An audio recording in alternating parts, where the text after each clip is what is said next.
क्या हो अगर मैं कहूँ कि जिस दुनिया को आप रियल समझते हैं, असल में वह उससे कहीं ज़्यादा अजीब है। एक ऐसी दुनिया जहाँ कोई पार्टिकल एक साथ कई पॉसिबिलिटीज़ में हो सकता है, जहाँ दूर बैठे दो पार्टिकल्स के बीच भी रहस्यमयी कनेक्शन दिखाई देता है। और सबसे हैरानी की बात, यह सब किसी फैंटेसी की कहानी नहीं, बल्कि हमारी नेचर का असली सच है। और यही वजह थी कि जहाँ साइंस के सबसे बड़े दिमाग आपस में टकरा गए। एक तरफ थे सदी के सबसे बड़े जीनियस अल्बर्ट आइंस्टीन और दूसरी तरफ थी युवा वैज्ञानिकों की वह बागी फौज जिन्होंने ब्रह्मांड की धज्जियां उड़ाकर रख दी। सवाल सिर्फ इतना था, क्या सच में यूनिवर्स पहले से तय नियमों पर चलता है या नेचर सच में पासे फेंकती है? तो दोस्तों, मैं हूं संदीप और आपका स्वागत है ज्ञान निद्रा में। तैयार हो जाइए, क्योंकि आज हम उतरने वाले हैं क्वांटम दुनिया के उस रहस्य में जहां रियलिटी शायद वैसी है ही नहीं जैसी हमें दिखाई देती है। Chapter first, the illusion of certainty. जरा अपने आसपास देखिए। आप जिस चेयर पर बैठे हैं वह एकदम ठोस है। आप जिस फोन या लैपटॉप पर यह वीडियो देख रहे हैं वह आपके हाथों में बिल्कुल पक्का महसूस हो रहा है। अगर आप एक पानी के गिलास को गिराएंगे तो वह जमीन पर गिरकर टूट जाएगा। और ये बात पक्की है, इसमें कोई शक नहीं है। बचपन से हमें यही सिखाया गया है कि यह दुनिया नियमों पर चलती है।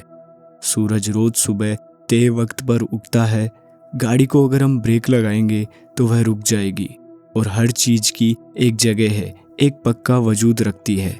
लेकिन क्या हो अगर मैं आपसे कहूँ कि यह एक बड़ा धोखा है, एक ऐसा भ्रम है जिसके अंदर हम सब जी रहे हैं? क्या हो अगर मैं कहूँ कि जिस दुनिया को आप अपनी इन दो आंखों से ठोस और पक्की समझते हैं, असल में वह वैसी है ही नहीं। वहाँ कोई पक्का नियम काम नहीं करता। वहाँ सिर्फ संभावनाएं यानी प्रोबेबिलिटीज काम करती है।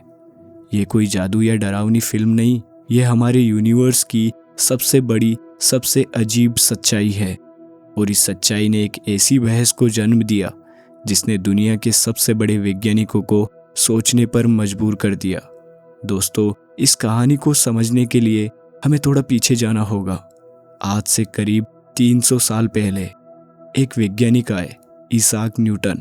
न्यूटन ने दुनिया को एक बहुत ही सुंदर और साफ नजरिया दिया। न्यूटन ने कहा कि यह पूरा यूनिवर्स एक बहुत बड़ी घड़ी की तरह है, एक क्लॉकवर्क मशीन।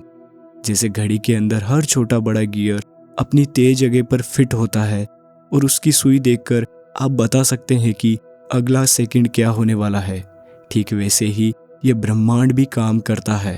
अगर आपको किसी चीज की सही पोजीशन और उसकी स्पीड पता हो तो आप ये कैलकुलेट कर सकते हैं कि वह भविष्य में कहाँ होगी। सब कुछ फिक्स था, सब कुछ प्रेडिक्टेबल भी था। और फिर इस कहानी में एंट्री होती है 20वीं सदी के सबसे बड़े जीनियस की, अल्बर्ट आइंस्टीन की। आइंस्टीन ने न्यूटन के इस खेल को और बड़ा कर दिया। उन्होंने अपनी थ्योरी ऑफ रिलेटिविटी में समझाया कि स्पेस और टाइम अलग अलग नहीं है, बल्कि एक ही सिक्के के दो पहलू हैं। यानी स्पेस और टाइम एक चादर की तरह है जिसे हम स्पेस टाइम कहते हैं। आइंस्टीन के लिए यूनिवर्स बहुत ही शानदार और लॉजिकल था। वहाँ कोई भी चीज अपनी मर्जी से नहीं होती थी। आइंस्टीन का मानना था कि भगवान या कुदरत कभी पासे नहीं फेंकती। यानी इस ब्रह्मांड में कोई अंधाधुंध तुक्का या रैंडमनेस नहीं है, सब कुछ नियमों से बंधा हुआ है। दुनिया को लगा कि बस अब फिजिक्स मुकम्मल हो चुकी है, सारे राज खुल चुके हैं।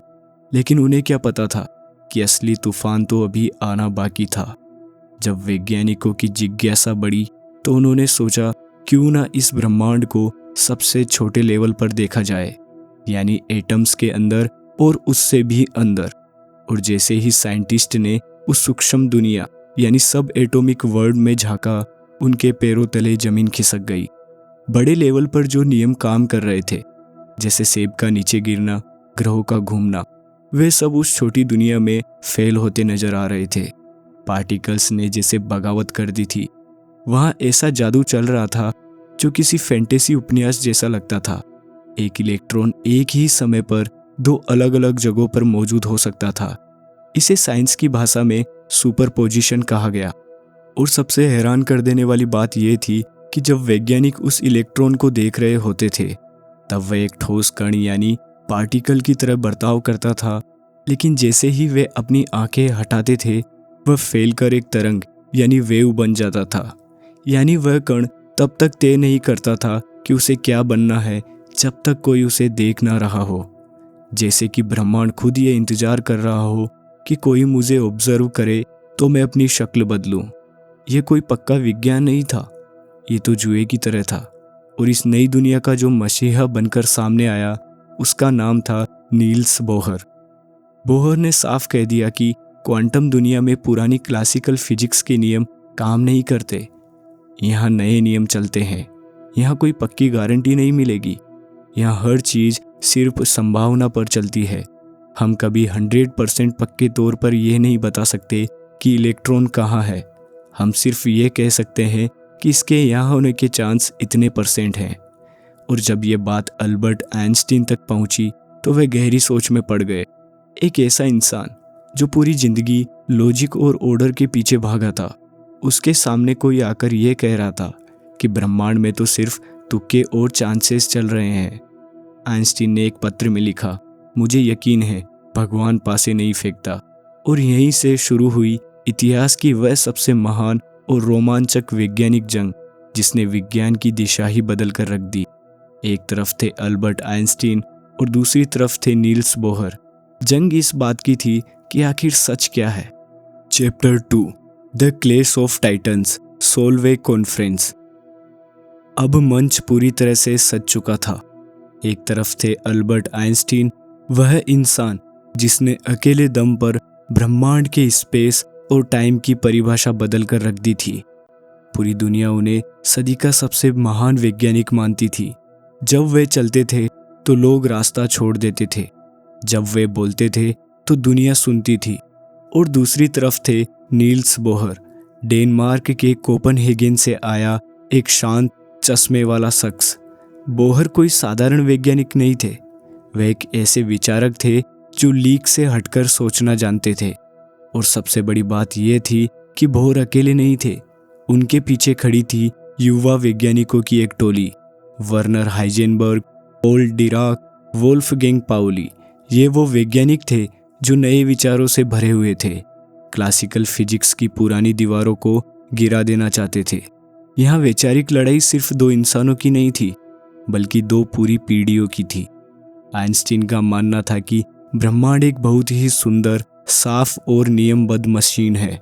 वहाँ हर एक चीज की एक ठोस वजह होती है। अगर पत्ता भी हिलता है तो उसके पीछे कोई ना कोई पक्का कारण होता है। लेकिन बोहर और उनकी कोपनहेगन टीम का कहना था, जी नहीं, आप गलत हैं। ये ब्रह्मांड उतना सीधा नहीं है जितना आप समझ रहे हैं। ये एक ऐसा कैसीनो है जहाँ हर पल पासा फेंका जाता है और परिणाम सिर्फ तुक्के और संभावनाओं पर तय होते हैं। सोचिए, उस इंसान के लिए ये बात कितनी चुनौतीपूर्ण होगी जिसने अपनी पूरी जिंदगी इस बात को साबित करने में लगा दी कि प्रकृति में कोई अराजकता नहीं है। और फिर आया साल 1927। बेल्जियम के ब्रुसेल्स शहर में साइंटिस्ट की एक ऐसी बैठक होने वाली थी जो फिजिक्स के इतिहास में हमेशा के लिए याद रखी जानी थी। इस एक कमरे में मैडम क्यूरी थी, मैक्स प्लैंक थे, श्रोडिंगर थे, डी ब्रोगली थे, यानी आधुनिक विज्ञान के सारे दिग्गज एक ही छत के नीचे बैठे थे। लेकिन इस पूरी महफिल का केंद्र सिर्फ और सिर्फ 2 लोग थे, आइंस्टीन और नील्स बोहर। ये कॉन्फ्रेंस किसी आम मीटिंग की तरह नहीं थी। ये बुद्धिजीवियों का एक ऐसा दंगल था जहां मुक्कों की जगह विचारों और थ्योरीज से वार किए जा रहे थे। हर सुबह जब ये सारे वैज्ञानिक नाश्ते की बड़ी सी टेबल पर मिलते तो असली खेल वहीं से शुरू होता था। रोज सुबह आइंस्टीन एक नया जाल बुनकर आते थे। वे बड़े शातिर अंदाज में एक थॉट एक्सपेरिमेंट पेश करते थे। वे एक ऐसा काल्पनिक डिब्बा बनाते या एक ऐसा काल्पनिक फोटोन का खेल रचते और कहते, बोहर जरा ये सोचो, अगर हम इस डिब्बे के साथ ऐसा करें या वैसा करें तो तुम्हारी क्वांटम थ्योरी यहाँ आकर पूरी तरह धराशायी हो जाती है। इसमें लॉजिक की धज्जियाँ उड़ जाती है। आइंस्टीन का ये तरीका बड़ा खतरनाक था। वे बोहर को सीधे तौर पर गलत साबित नहीं करना चाहते थे, वे बस ये दिखाना चाहते थे कि क्वांटम मैकेनिक्स अंदर से खोखली है, वह अधूरी है, उसमें कोई बहुत बड़ी खामी छिपी हुई है जिसे ये युवा वैज्ञानिक देख नहीं पा रहे हैं। आइंस्टीन का मकसद सिर्फ बहस जीतना नहीं था, वे ये दिखाना चाहते थे कि क्वांटम मैकेनिक्स शायद अभी पूरी थ्योरी नहीं है। वे मानते थे कि अगर किसी थ्योरी में नेचर की पूरी सच्चाई मौजूद है तो उसे सिर्फ प्रोबेबिलिटीज़ के सहारे नहीं रुकना चाहिए, उसके पीछे कोई गहरी और निश्चित तस्वीर भी होनी चाहिए। लेकिन बोहर के लिए आइंस्टीन के सवाल आसान नहीं थे। हर बार आइंस्टीन कोई नया सवाल रखते, बोहर को उसे बहुत ध्यान से समझना पड़ता। लेकिन बोहर भी पीछे हटने वाले नहीं थे। वे आइंस्टीन की बात को समझते, उसके पीछे छिपी समस्या को पकड़ते और फिर क्वांटम मैकेनिक्स के नियमों के आधार पर जवाब देने की कोशिश करते। और यही वजह थी कि सोल्वे कॉन्फ्रेंस सिर्फ एक वैज्ञानिक बैठक नहीं रह गई थी, ये दो अलग अलग तरीकों से नेचर को देखने की टक्कर बन चुकी थी। आइंस्टीन पूछ रहे थे, क्या इससे बेहतर और ज़्यादा पूरी थ्योरी हो सकती है? और बोहर का जवाब था, जो थ्योरी हमारे प्रयोगों के परिणाम इतनी सटीकता से बताती है उसे सिर्फ इसलिए अधूरा नहीं कहा जा सकता क्योंकि वह हमारी पुरानी सोच के मुताबिक रियलिटी की तस्वीर नहीं देती। और यहीं से बहस और गहरी होती चली गई। लेकिन जैसे जैसे दिन बीत रहे थे, आइंस्टीन असहमति महसूस कर रहे थे। एक वैज्ञानिक जो जीवन भर अपने सिद्धांतों पर अटल रहा, उसे ये बात अंदर से चुभ रही थी कि कैसे एक पूरी पीढ़ी इस बात को मान सकती है कि प्रकृति में कोई नियम ही नहीं है, सब कुछ तुक्के पर चल रहा है। सोचिए, अगर आप पूरी जिंदगी किसी एक सच को मानकर चलें और अचानक कोई आकर कहे कि वह एक सच गलत है, तो आपका क्या हाल होगा? आइंस्टीन के साथ यही हो रहा था। और तब उसी गहरी असहमति के बीच आइंस्टीन ने वह ऐतिहासिक, वह अमर वाक्य दोहराया जो आज विज्ञान के इतिहास का सबसे बड़ा कोड बन चुका है, God does not play dice with the universe, यानी भगवान इस ब्रह्मांड के साथ पासे नहीं खेलता। आइंस्टीन ने यह बात सबसे पहले एक पत्र में लिखी थी, लेकिन सोल्वे कॉन्फ्रेंस में भी ये बात उनके दिमाग में ताज़ा थी। आइंस्टीन सिर्फ ये नहीं कह रहे थे कि ब्रह्मांड कोई गेम नहीं खेलता, वे कह रहे थे कि इस ब्रह्मांड का कोई मालिक है, कोई व्यवस्था है, ये कोई अंधाधुंध लॉटरी नहीं है। और जानते हैं इसके जवाब में नील्स बोहर ने क्या कहा? कहा जाता है कि बोहर ने मुस्कुराते हुए जवाब दिया, Einstein stop telling God what to do, यानी आइंस्टीन, भगवान को ये बताना बंद करो कि उसे क्या करना चाहिए। यह जवाब कमरे में मौजूद हर वैज्ञानिक को सोचने पर मजबूर कर गया। एक वैज्ञानिक जो दूसरे नजरिए का समर्थन कर रहा था, उसने खुलेआम कह दिया कि तुम तय करने वाले कौन हो कि भगवान को कैसे काम करना चाहिए। यह बहस सिर्फ दो आदमियों की नहीं थी, यह उस बात की जंग थी कि हमारी हकीकत क्या है। क्या हम किसी तय रास्ते पर चल रहे हैं या हम बस हवा में तैरते हुए कल्पित कण हैं? और इस महान बहस ने उस दरवाजे को खोल दिया जिसके आगे की कहानी और भी ज्यादा गहरी और रोमांचक होने वाली थी। Chapter 3, the mind games and paradoxes. Solvay conference के बाद भी आइंस्टीन और बोहर के बीच ये बहस खत्म नहीं हुई। आइंस्टीन को अब भी लगता था कि क्वांटम मैकेनिक्स में कुछ ऐसा जरूर है जो अभी पूरी तरह समझ में नहीं आया है। थ्योरी के हिसाब से गणनाएं तो सही निकल रही थी, लेकिन आइंस्टीन के मन में एक सवाल लगातार बना हुआ था, क्या यह सच में रियलिटी की पूरी तस्वीर है? आइंस्टीन सिर्फ ये कहकर पीछे हटने वाले नहीं थे कि उन्हें क्वांटम मैकेनिक्स पसंद नहीं है। उन्होंने उसकी कमजोरियां खोजने के लिए ऐसे ऐसे सवाल तैयार करना शुरू किए जिन्हें समझने के लिए हमें किसी बड़ी मशीन की जरूरत नहीं थी, सिर्फ एक कल्पना काफी थी। और इन कल्पनाओं को कहा जाता है थॉट एक्सपेरिमेंट। और फिर साल आया 1935। आइंस्टीन ने अपने दो युवा साथियों बोरिस पोडोल्स्की और नाथन रोसेन के साथ मिलकर एक पेपर पब्लिश किया। इसे इतिहास में ईपीआर पैराडॉक्स कहा जाता है। ये कोई आम पेपर नहीं था, ये क्वांटम थ्योरी पर किया गया सबसे सटीक वार था। आइंस्टीन ने कहा, देखो बोहर, तुम्हारी ये क्वांटम थ्योरी कहती है कि जब तक हम किसी चीज को देखते नहीं हैं तब तक उसका कोई निश्चित वजूद नहीं होता, वह सिर्फ संभावनाओं के बादलों में तैरती रहती है। लेकिन जरा सोचो, अगर तुम्हारी बात सही मान ली जाए तो इसका मतलब ये होगा कि ब्रह्मांड में एक ऐसी चीज काम कर रही है जो लॉजिक के बिल्कुल खिलाफ है। इसका मतलब या तो तुम्हारी थ्योरी अधूरी है या फिर इस ब्रह्मांड में कोई ऐसी गड़बड़ है जो भगवान के नियमों को तोड़ती है। आइंस्टीन इस बार पूरे आश्वस्त थे। उन्हें लगा कि उन्होंने क्वांटम मैकेनिक्स को एक ऐसे कोने में धकेल दिया है जहां से उसका बाहर निकलना नामुमकिन है। लेकिन उन्हें क्या पता था कि इस पैराडॉक्स से एक ऐसा अजीब सच बाहर आने वाला था जिसने खुद आइंस्टीन को भी हैरान कर दिया। इसी ईपीआर पैराडॉक्स के अंदर एक ऐसा विचित्र सच छुपा था जिसे आज हम क्वांटम एंटेंगलमेंट कहते हैं। आइए इसे ब्रह्मांड के दो कणों की मदद से बिल्कुल आसान तरीके से समझते हैं। कल्पना कीजिए कि लैब में एक ही प्रक्रिया के दौरान दो इलेक्ट्रॉन पैदा होते हैं। ये दोनों आपस में जुड़ जाते हैं, यानी एंटेंगल हो जाते हैं। अब इनमें से एक कण को उठाकर आप पृथ्वी पर अपनी लैब में रख लेते हैं और दूसरे कण को उठाकर ब्रह्मांड के दूसरे कोने पर, यानी अरबों खरबों किलोमीटर दूर भेज देते हैं। इन दोनों के बीच एक अदृश्य रिश्ता बन जाता है।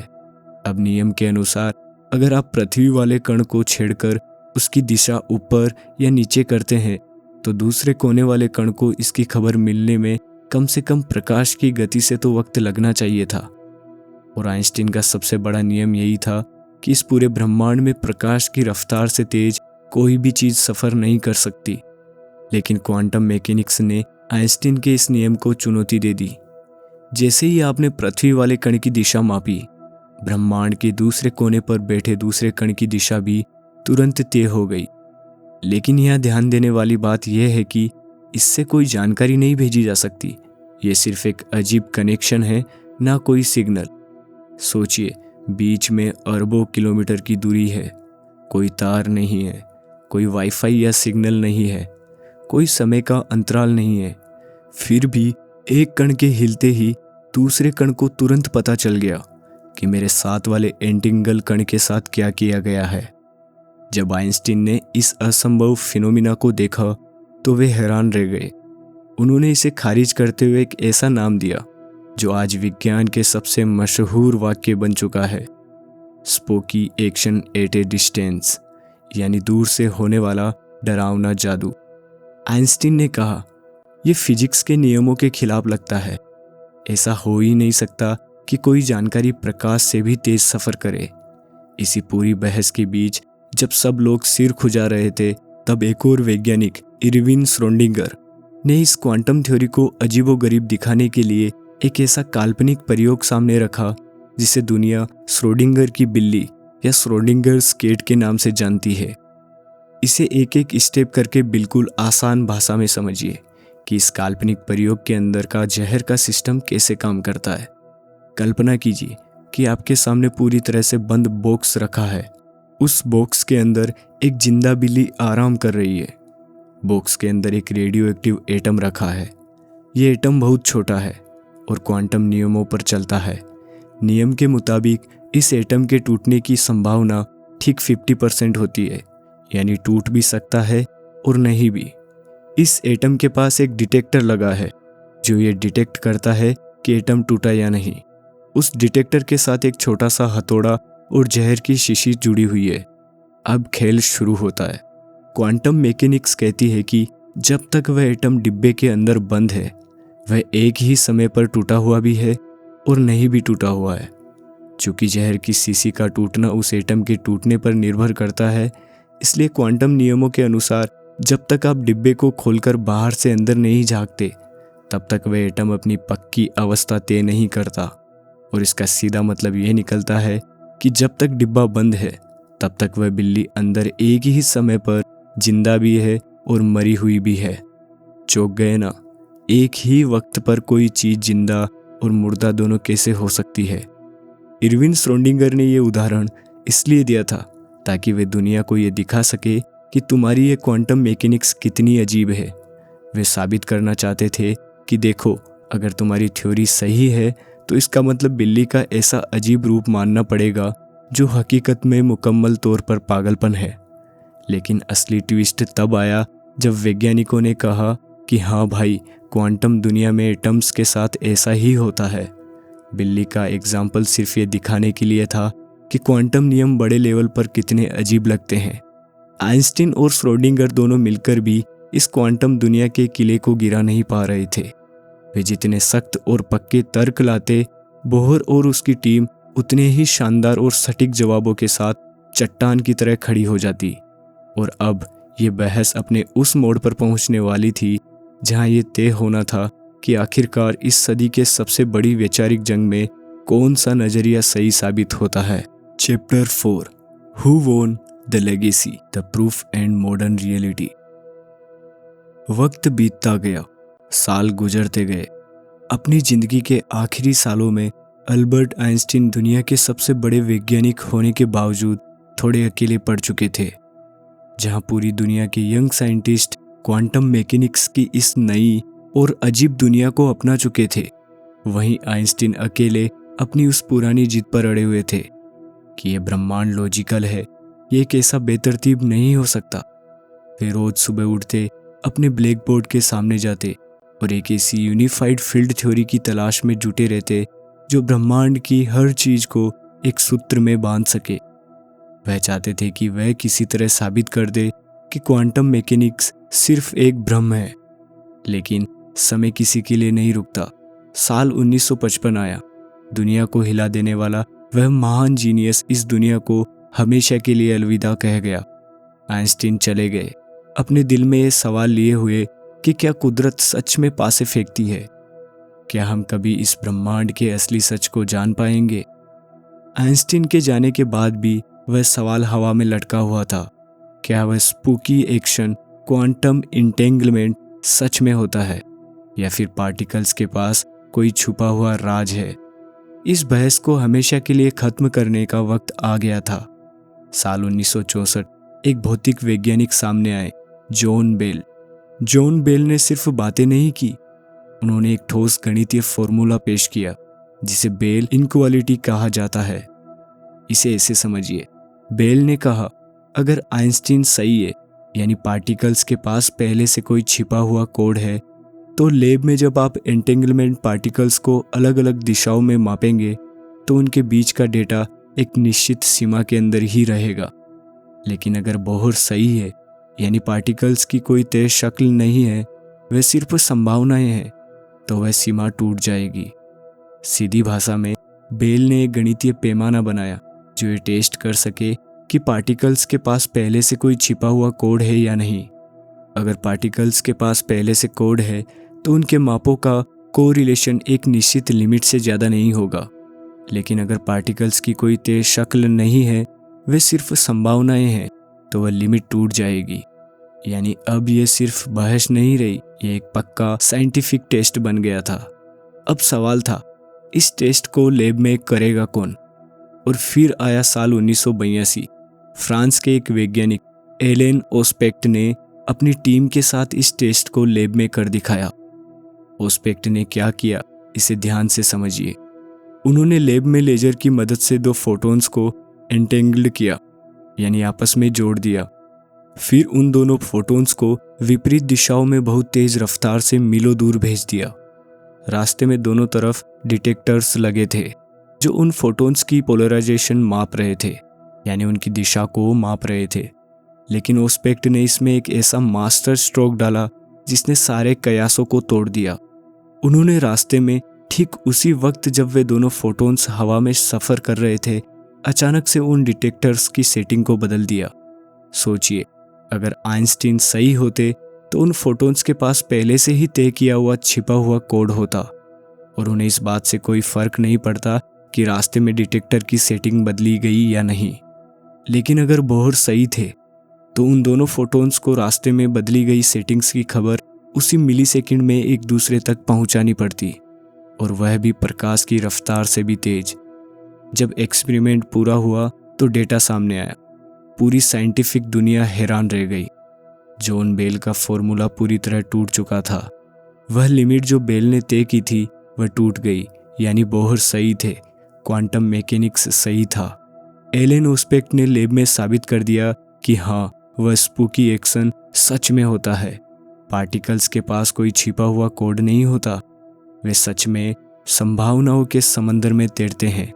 और जैसे ही आप एक को मापते हैं दूसरा तुरंत उसी सेकंड रिएक्ट कर जाता है, चाहे बीच में कितनी भी दूरी क्यों ना हो। लेकिन यहाँ एक ज़रूरी बात समझ लेनी चाहिए। एंटेंगलमेंट का मतलब ये नहीं है कि हम प्रकाश की गति से भी तेज सूचना भेज सकते हैं। ये केवल बताता है कि मापों के बीच असाधारण सहसंबंध है, एक तरह का अजीब रिश्ता जो लोकल हिडन वेरिएबल से समझा नहीं जा सकता। यानी आप एंटेंगलमेंट का इस्तेमाल करके फ़ोन कॉल नहीं कर सकते, मैसेज नहीं भेज सकते। ये सिर्फ कोरिलेशन दिखाता है, न कि जानकारी एक स्थान से दूसरे स्थान पर तीव्र गति से भेजना। उस दिन ये साबित हो गया, नील्स बोर और क्वांटम मैकेनिक्स की जीत हुई। आइंस्टीन की वह बात गलत साबित हो गई कि भगवान पासे नहीं फेंकता, कुदरत पासे भी फेंकती है और जादुई तरीके से आपस में जुड़ी भी रहती है। लेकिन रुकिए, इस कहानी का सबसे खूबसूरत हिस्सा यह है कि भले ही आइंस्टीन इस बहस में हार गए हो, लेकिन आज हम जिस आधुनिक दुनिया में जी रहे हैं वह उन्हीं की और बोहर की इसी महान बहस की बदौलत है। जरा सोचिए, आज जो आप अपने हाथों में स्मार्टफोन लेकर ये वीडियो देख रहे हैं, जिस इंटरनेट का आप इस्तेमाल कर रहे हैं, जो लेज़र लाइटें, मेडिकल MRI मशीनें और भविष्य के क्वांटम कंप्यूटर्स बन रहे हैं, वे सब इसी क्वांटम मैकेनिक्स पर टिके हुए हैं। अगर आइंस्टीन ने सवाल न उठाए होते और बोहर ने उनके जवाब न दिए होते तो शायद आज विज्ञान इस मुकाम पर कभी नहीं पहुंच पाता। ये जंग सिर्फ सही या गलत की नहीं थी, ये इंसानी जिज्ञासा की वह हद थी जहां हमने ब्रह्मांड के सबसे गहरे राज टटोलने की कोशिश की थी। तो अगली बार जब आप रात को आसमान की तरफ देखें तो याद रखिएगा, ये ब्रह्मांड सिर्फ वैसी जगह नहीं है जैसी ये ऊपर से दिखाई देती है। इसके हर एक कण में एक जादू छुपा है, एक संभावना छुपी है, और शायद यही इस पूरी कायनात की सबसे बड़ी खूबसूरती है।